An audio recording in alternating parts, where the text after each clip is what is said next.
Let's go to some stock picks. We've got an extra minute there. Rowan, you're going with Coronation.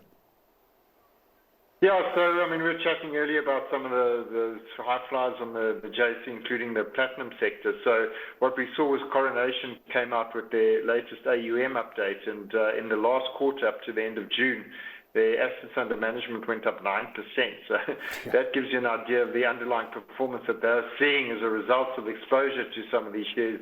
Naspers Process also doing incredibly well. So, and that will definitely feed through to the bottom line in earnings. A lot of the revenue is obviously driven by the AUM base, and as that's growing, the earnings will grow quite nicely. So it's sort of a leverage play on the JSE.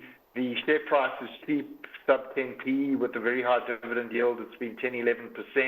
The share has moved up a little bit since that AUM update, but I think it still has a lot of potential. We're quite bullish overall still on the JSE and some momentum continuing there. And this is a nice leverage way to play it. If they do perform well, they're also going to get some performance fees. That'll be a kicker. I think that's just sort of extra kicker, but without that, it's still an attractive investment at these levels. Yeah, I mean, 9% up in revenue, and your cost base stays the same pretty much. I mean, maybe some bonuses if there's some performance fees, but absolutely. Exactly. Ricus, Shoprite, I was actually having a look at this one over the weekend, and it is looking quite juicy. Your pick today? Yeah, it's in the background of possibly lower interest rates and inflation. Your consumer might be getting some relief. If you take a look at Shoprite's share price is exactly the same as it was 5 years ago, plus minus. Considering their consistent volume growth, their consistent margin growth, basically the quality of the management, and at current valuations, at least a 15% upside as far as I'm concerned, as long as that whole sector keeps on benefiting, as I've said, from more benign economic circumstances and with limited downside.